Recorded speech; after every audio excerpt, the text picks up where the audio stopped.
Түз эфирде күндеми маалыматтык программасын толтырылган чыгарылышы аны мен Айбек Исабеков таныштырам. Саламатсыздарбы? Алгач бүгүнкү чыгарылыштан кыскача. Жогорку кеңеште министрлер кабинетинин төрагасы Атылбек Касымалиев сынга алынды. Депутаттардын катына жооп бербей, жай иштеп жаткан өкмөт башчыга парламент трибунасынан салам жолдошту. Кыргызстанда чакан жана орто бизнеске патент системасы 2 айдын аралыгында кайтарылат. Бул тууралуу мамлекеттик салык кызматынын төрагасы Алмамбет Шыкмаматов билдирди. Бишкек шаарындагы түндүк айланма жолунун реконструкциялоо иштери кызуу жүрүп жатат. Бул долбоор Борбор калаанын транспорттук системасын жакшыртуу жана унаа тыгындарын азайтуу максатын көздөйт. Жалал Абад облусунун 4 районунда 7000 гектардан ашуун аянттык кооптуу чегирткелер каптады.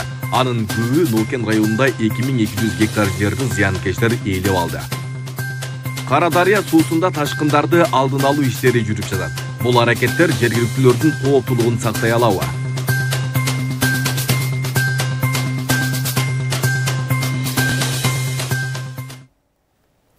Президент Садыр Жапаров Индиянын премьер-министри Нарендра Модиге Пахалгам шаарында болгон теракттан улам каза болгондорго байланыштуу көңүл айтты. Пахалгам шаарындагы террордук акттын кесепетинен көптөгөн күнөөсүз адамдар каза болду деген суук кабарды терең кайгыруу менен кабыл алдым.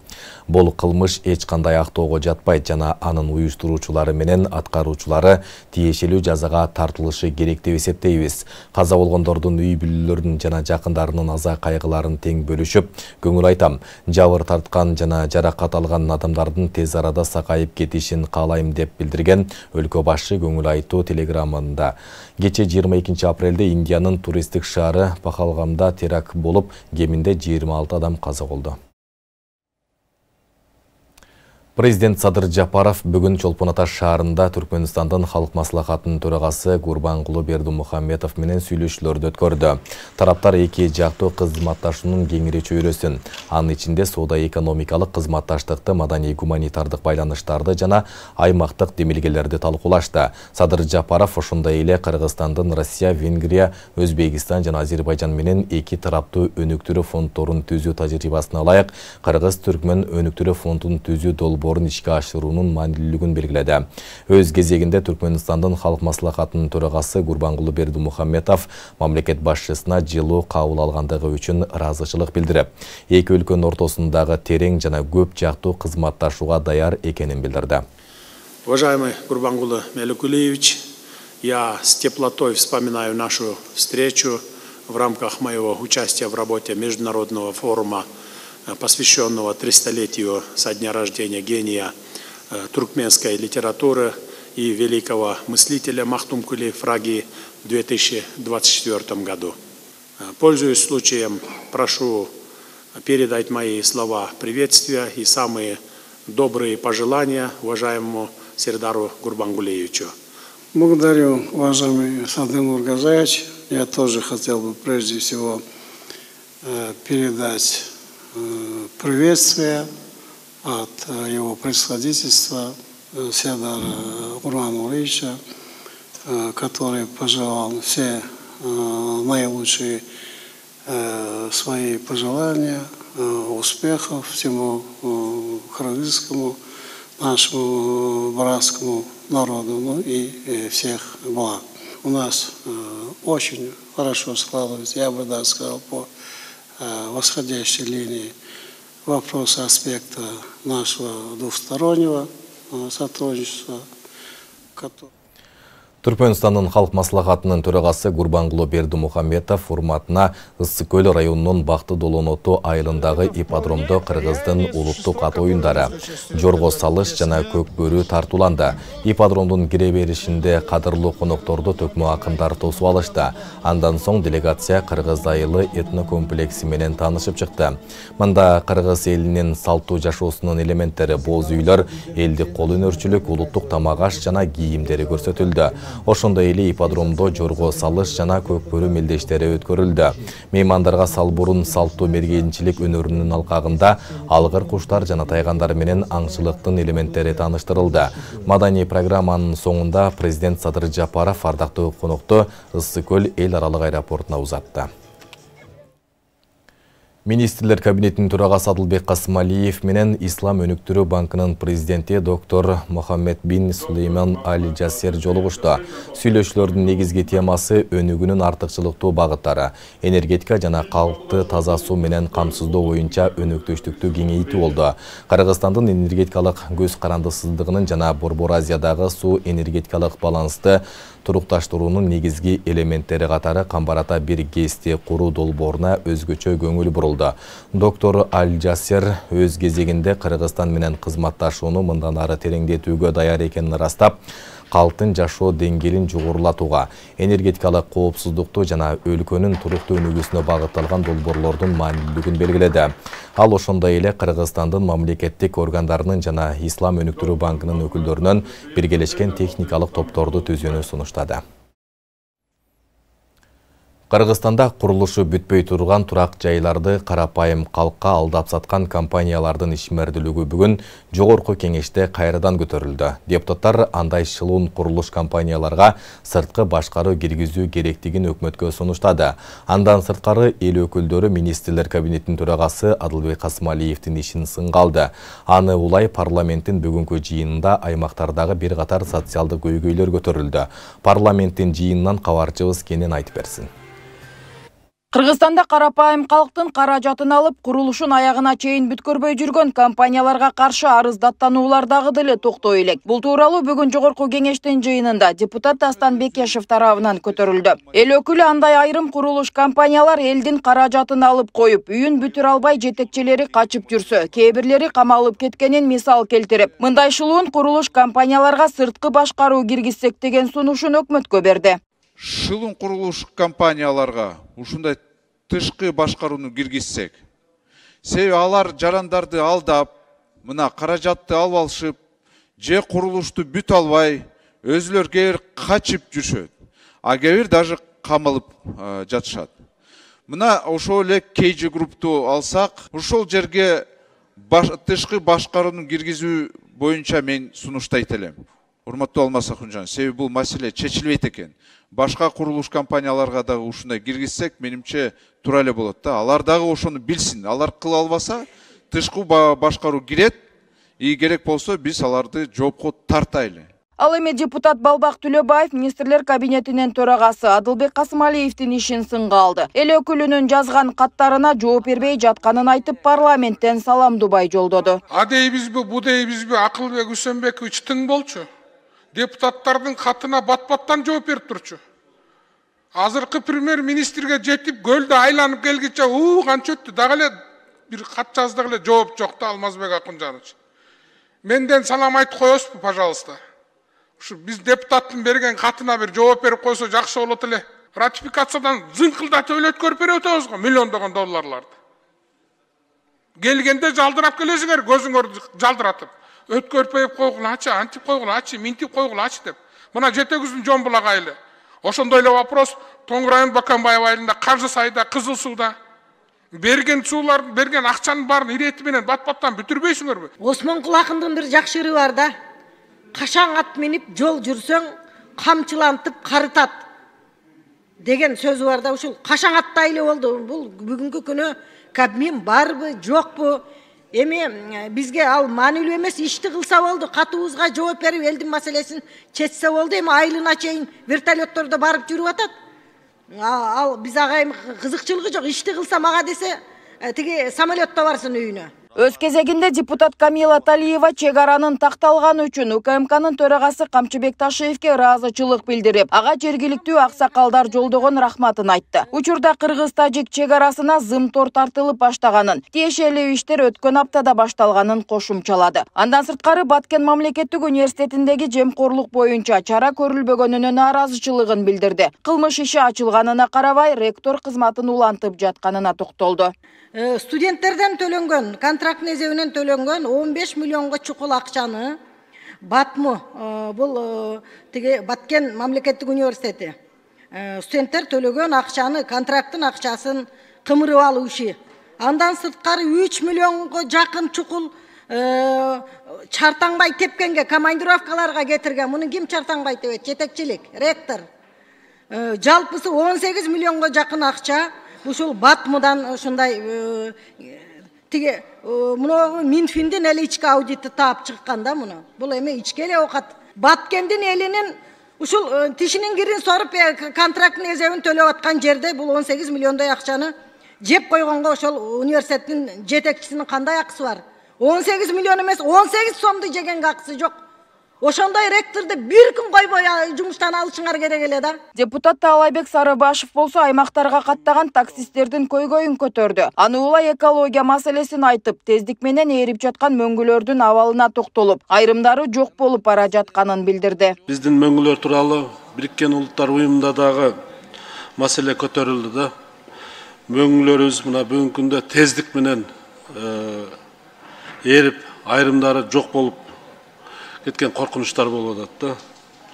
Ушундай экологиялык кризисти биз бүгүнкү күндө алдын алып, мамлекет катары мына иштер жүргүзүшүбүз керек. Кыргызстандын мөңгүлөрү бул кокус жок болуп кетсе, Орто Азияга бул чоң зыян болуу коркунучу бар да. Ошон үчүн Алмаз Акылжан биз дагы ушу парламентте отургандан кийин ушунун үстүнөн бир иштерди алып барып, өкмөт менен бир тыгыз байланыштарды жүргүзүп иштерди алып барышыбыз керек деп ойлойм. Аны улай эл өкүлү Элдар Абакиров мамлекеттик ипотекалык компанияда батир үчүн мугалимдер менен дарыгерлерге өзүнчө кезек түзүүнү сунуштаса, депутат Карим Ханжаса өлкөдө эттин баасы 800-900 сомго чыгып кеткенин айтып, мунун себептерин териштирип, тиешелүү чечимдерди кабыл алуу керектигин билдирди. Азыр Кыргызстан боюнча орто айлык 40 000 сом деп атса, мугалимдердин айлыгы 26 000 сом деп атат. Финансы министрлиги быйыл айлык каралбайт дейт. Мүмкүн эмдиги жылы каралат. Бирок ошол эле көптөгөн мугалимдин, врачтардын айлыгы төмөн болгондуктан үйү да жок. Үй алайын десе мамлекеттик ипотекалык компанияга чоң кезектерге туруп атат, узак.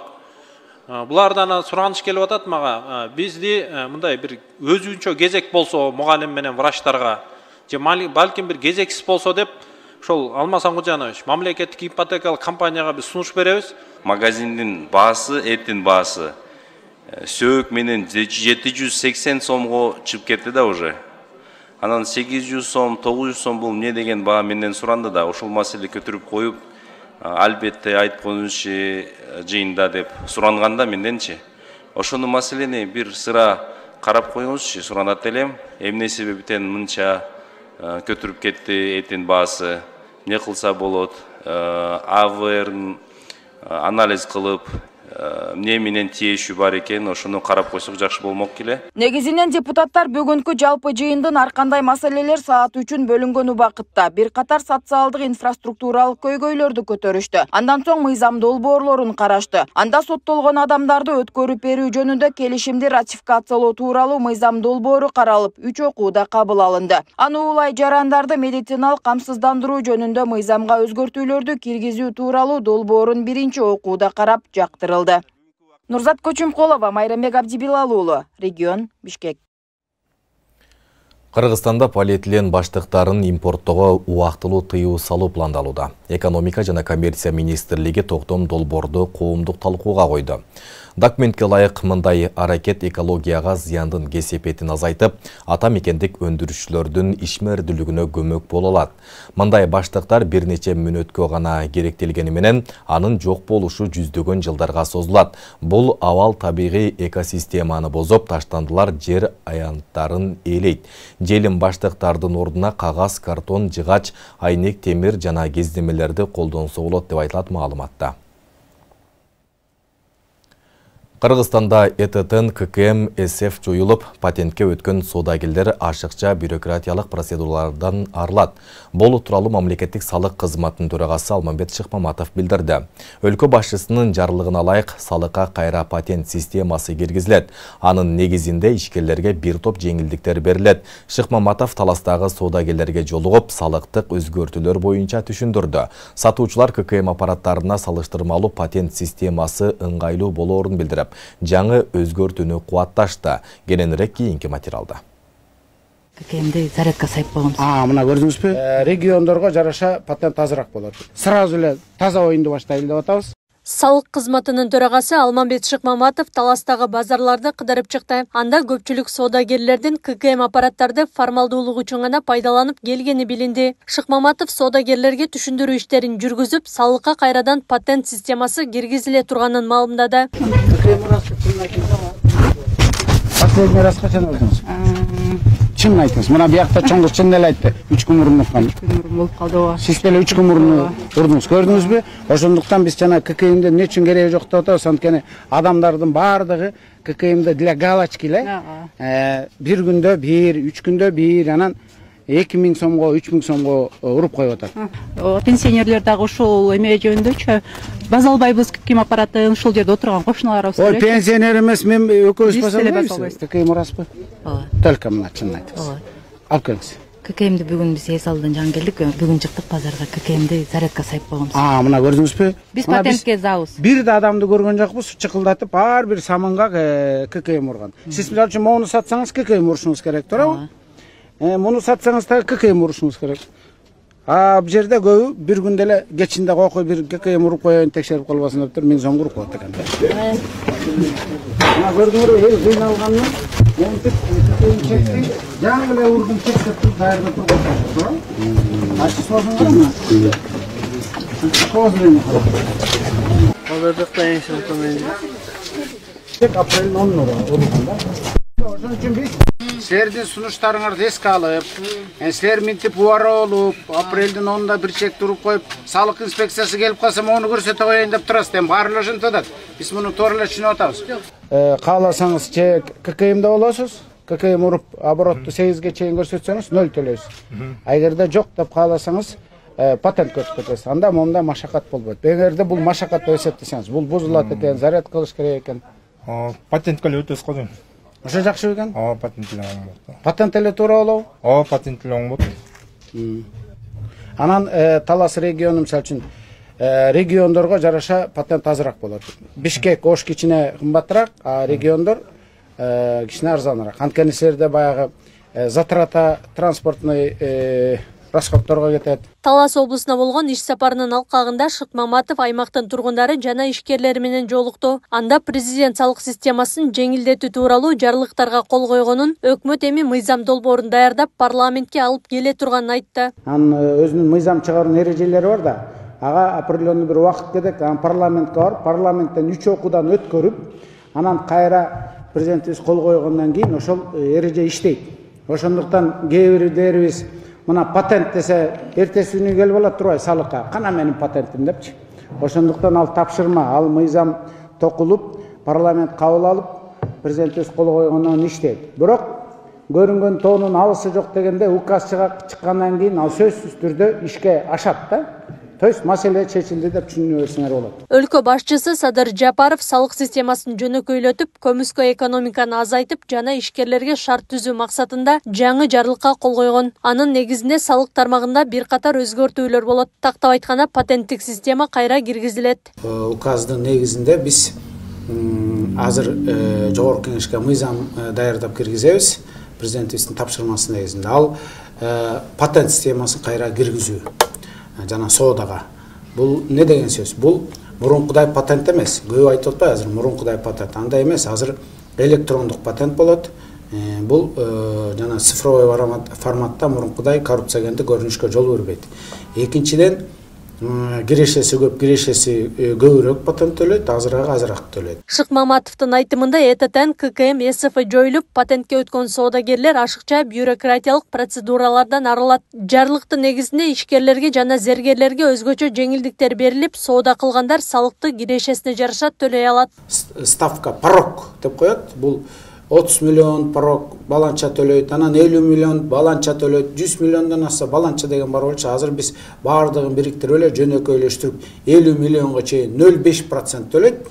Бул абдан оңой жеңилдиктер да бул. Мына 50 миллионго чейин бул 0,5, 50 миллиондон ары бул единый налог деп коет, бирдиктүү налог 4,2. Бул эгерде наличка, мындай акчаны наличка кылса бул 4%, эгерде мындай которуу жол менен кылса мамлекет көрүп турат, анда 2%. Кыргызстанда зергерлер боюнча буга чейин салык нагрузкасы оор болуп келген, биз ошону 0,25 кылып атабыз. Бул деген сөз биздин зерилгерлерге мамлекет тарабынан болуп көрбөгөндөй бул камкордук. Эгерде сатуучу товарды кимге сатканын так көрсөтпөсө, анда сатуучу 4% салык төлөйт. Ал эми документтери жок товарлар боюнча мурда эсептелген салыктар каралып чыгат. Чакан жана орто бизнеске мурунку жылдар үчүн айыппул салынбайт. Бирдиктүү салыктын 0,1% жана 1% өлчөмүндөгү ставкалары жоюлат. Мына сатуу, налог с продаж деп коет, ошо сатуудан түшкөн салык мурун 4% болсо, азыр 2%ке түштү, эгерде бул базарларга сатылса. Обезличенная деп коет, ошого 4-төн 2-ге түштүк. 2-се да. Мындан тышкары базарларда мурун салыктын түрү бар болчу 3-2 деген. 3 деген бул наличка, накталай акча менен болсо, ал эми баягы санариптик переводдор менен болсо 2 деген, 3-2 деп бөлүнчү. Азыр ушул 2-1 болду. Бул дагы бир тепкичке ылдый түштү. Эгерде силер наличка менен соода кылсаңар 2% төлөйсүңөр. Эгерде баардыгын көзөмөлгө салып, мамлекет цифровой форматта көрүп турат да перечисление. Ошентип турса 1%. Бул дагы жакшы жеңилдик. Президент Садыр Жапаровдун жарлыгы таза ачык иштеген ишкерлерге жардам бере турганы жана коррупцияга мүмкүнчүлүктү азайтары айтылды. Белгилей кетсек, 2024-жылдын 1-июлунан баштап Кыргызстанда патент жоюлуп, ККМди колдонуу милдеттендирилген болчу. Аклай Карабаева, регион.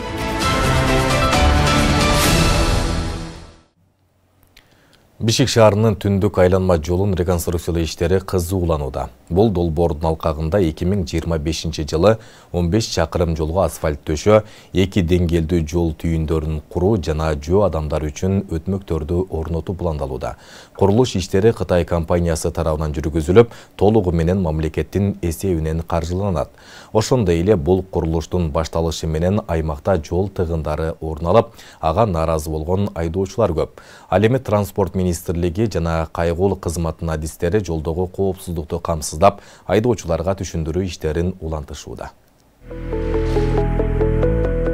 Көпчүлүккө маалым болгондой, Бишкектин түндүк айланма жолун кеңейтүү максатында реконструкциялоо иши жүрүүдө. Буга байланыштуу жолда автоунаалар тыгыны да пайда болууда. Бул аралыкта айдоочулар тарабынан нааразычылыктар да айтылып, алардын өз ара келишпестиктери да ар кандай социалдык тармактарда таркап жатат. Мындай кырдаалдарды эске алуу менен транспорт жана коммуникациялар министрлиги жана жол кыймылынын коопсуздугун камсыздоо башкы башкармалыгы биргеликте жеринде түшүндүрүү иштерин улантышууда. Биздин объездной жолго жаңы башка альтернатива жок болгон үчүн жолдорчу, ошол үчүн биз могу көпүрөнү салып атканда кеңейтип иштеп аткан үчүн бул кичине элдерге ыңгайсыз болуп атат. Ушул элдер түшүнүп сабырдуулук менен кабыл алса жакшы болмок. Биз азыр жол камсыздоо башкармалыгы менен чогуу иш алып барып, алар өздөрүнүн балдарын жөнөтүп регулировщиктерди иштеп атабыз. Биз биринчи, экинчи, үчүнчүсү менен күнүгө биякта кызматкерлер кызмат өтүп атат.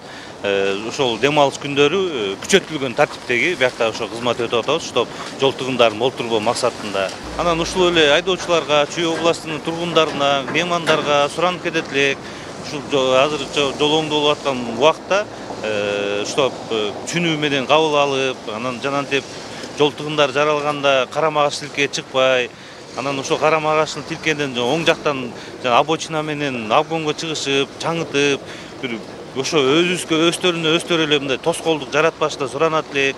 Азыр кичине түшүнүү, сабырдуулук менен ушул айдоочулардан мындай суранып, талап да кылат элек да.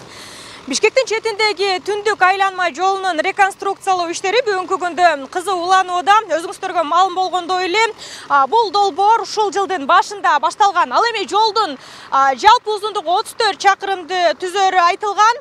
Бүгүнкү күндө Кытай компаниясы тарабынан аталган жерде свай куюу жана жер иштери кызууланууда. Айланма жолду реконструкциялоо иштери жыл башында башталган. Жалпы узундугу 34 чакырымды түзгөн бул жолдун 15 чакырымына быйыл асфальт төшөө пландалууда. Тактап айтканда, Алматы-Бишкек-Ташкент жолунун 6 чакырымы жана Бишкек-Нарын-Торгар жолунун 9,1 чакырымы реконструкцияланат. Быйылкы жылга 15 километрди асфальттоону пландап жатабыз бүтүргөнгө.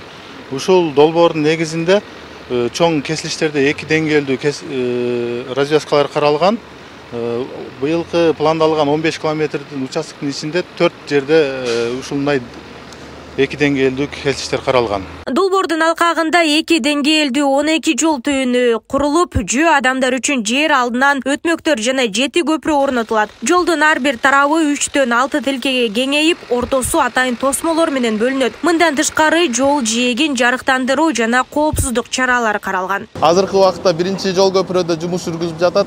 Азыркы бул жакта карагандыгыбыздай бурение болуп жатат. Бурениянын узундугу 31 метр, диаметр 1,7. Андан кийин арматурный каркас салынат, салынгандан кийин бетон жумуштар жүргүзүлөт. Кийинки жумуштар диафрагма арматураны токуйбуз. Токуп азыр диафрагманы салып туруп, диафрагмага бетон куюп, үстүнкү бөлүгүн уже орнотуп жатышат. Материалдардын баары Кыргызстандан же Кытайдан алып келинет. Ал материалдар болсо Кыргыз стандарттан өтүп, уже сертификаттарын алып жумушка бияка киргизилип, жумуш жүрүп жатат.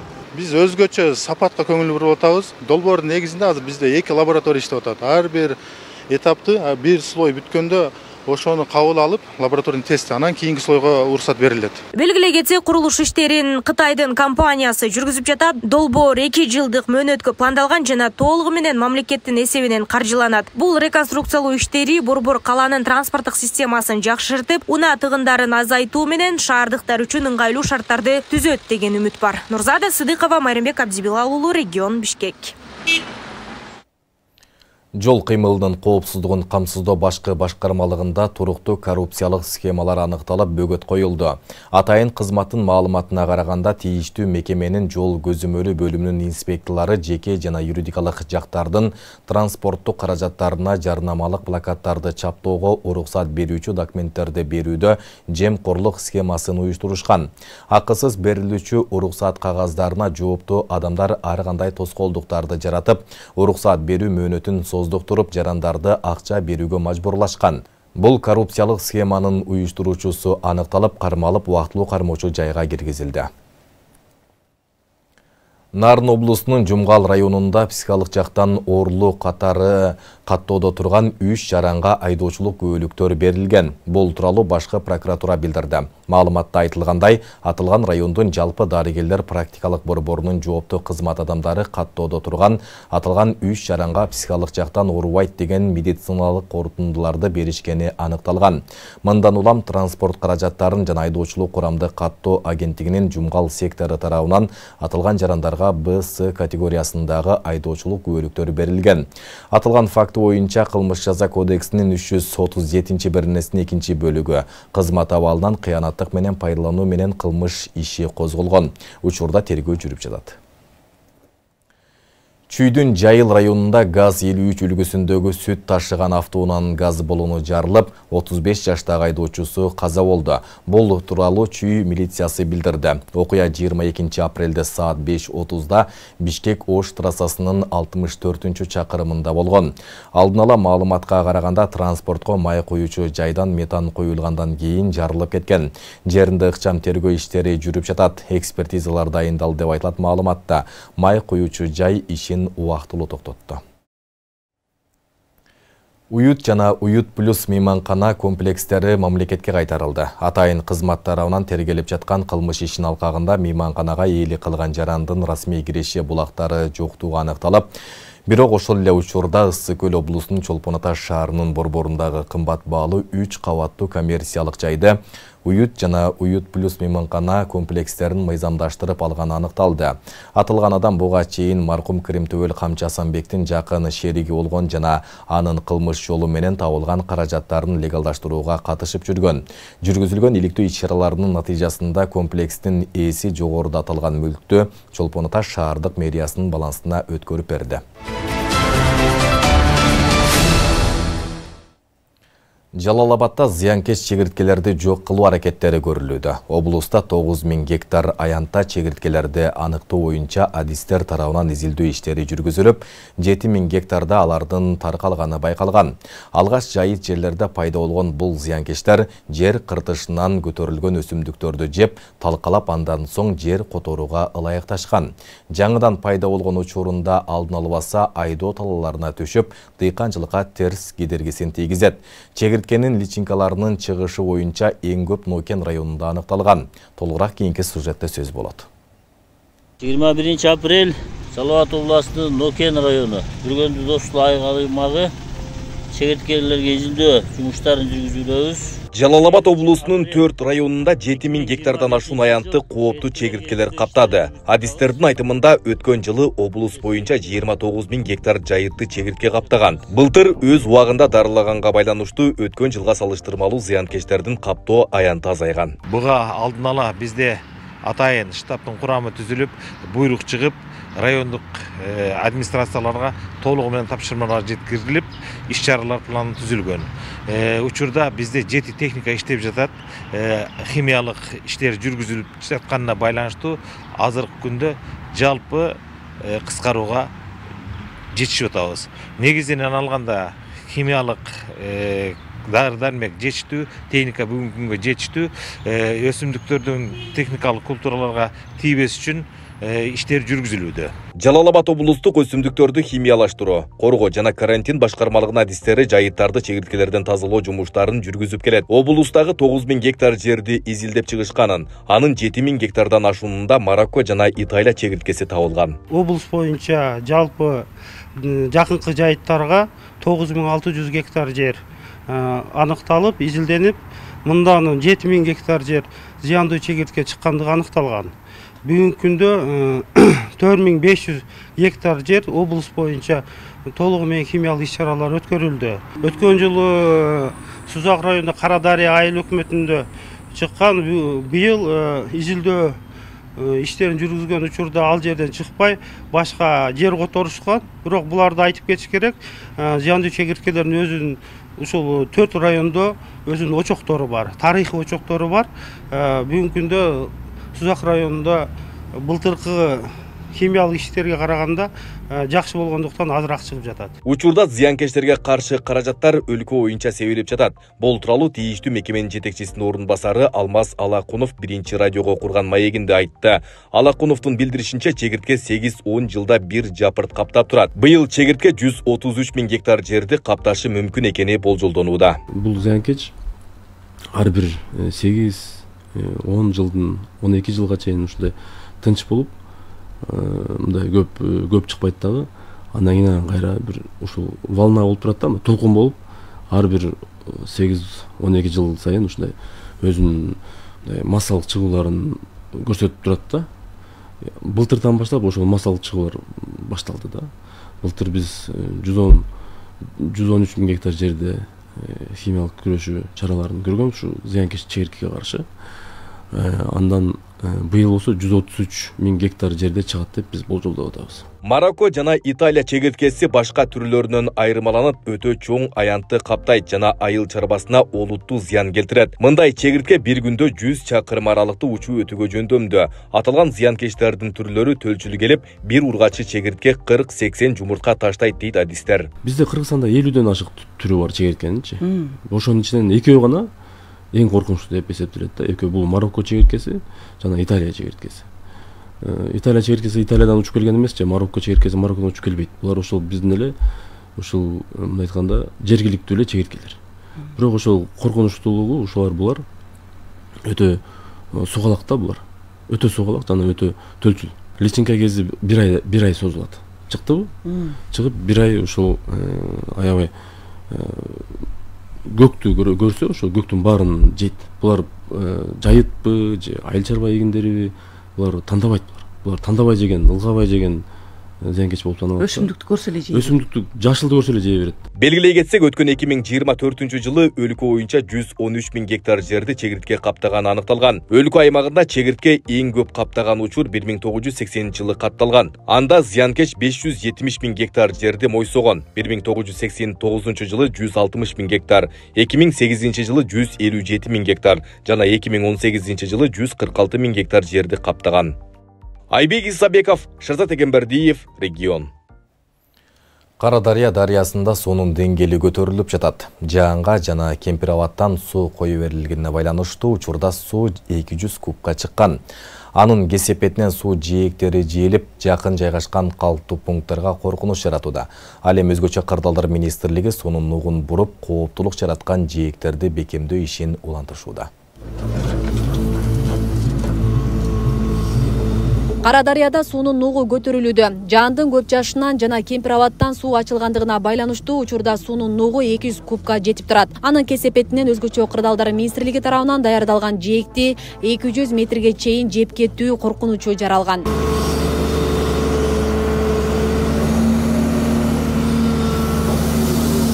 МЧС тарабынан 3000 метр, 3 километр тосулуп келди азыр. Ушу тосулуп келген күнү кече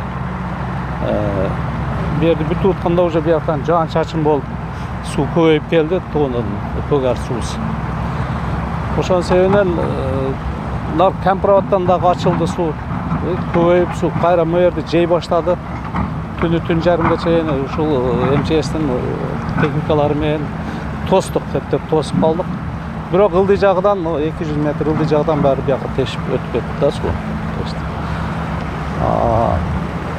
Негизи эми аракет жакшы, мына техникалар иштеп атат. Ушул тапта Сузак районуна караштуу Карадария дарыясына суунун нугун түздөө иштери жүрүүдө. Ал үчүн өзгөчө кырдаалдар министрликтен 5 оор техника тартылып, тиешелүү жумуштар аткарылууда. Бул иштер аякталса 500 гектар айыл чарба жери, 200 кожолук сел кооптулугунан корголот.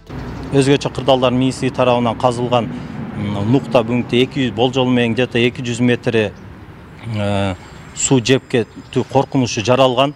Коркунучун алдын алуу максатында өзгөчө кырдаалдар министрлиги тарабынан атайын техникалар бөлүнүп, бүгүнкү күндө ошо жерде жээкти коргоо иш-чаралары жүргүзүлүүдө.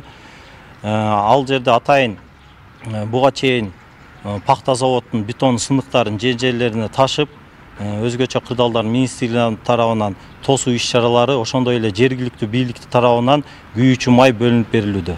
Карадария айыл аймагына Карадария Көгөр дарыясынан бириккен суу келет. Сугат суу мезгилинде Кемпир-Абад суу сактагычынан суу коюу берилгенде дарыянын деңгээли нормадан ашык көтөрүлөт. Аймакта суу жээктерин бекемдөөчү дамба жоктугунан жыл сайын айыл чарба жерлерин суу басат. Бул көйгөй акыркы 4 жылдан бери дыйкандарды түйшүккө салып келет. Мындан улам дамба куруу жыл сайын көтөрүлгөн маселе.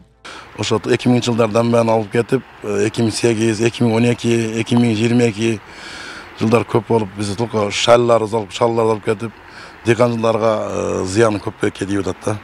Бүгүнкү күндө ушул дамбаны мамлекет салып берсе, жерлерди өсөштүрүп, мамлекетке дагы, элдерге дагы жакшы болот эле. Район аймагында жайгашкан айыл аймактардагы ошо айылдардагы ошо кооптулук жараткан ошо Көгөр дарыя менен Карадария дарыяларында жээгинде ошо турак үйлөргө, сос объекттерге, ички чарбалык жолдорго, деги эле ошо айыл чарба багытында пайдаланган жерлерге ошо кооптулук жараткан участокторду жеринде карап, буга чейинки план бар.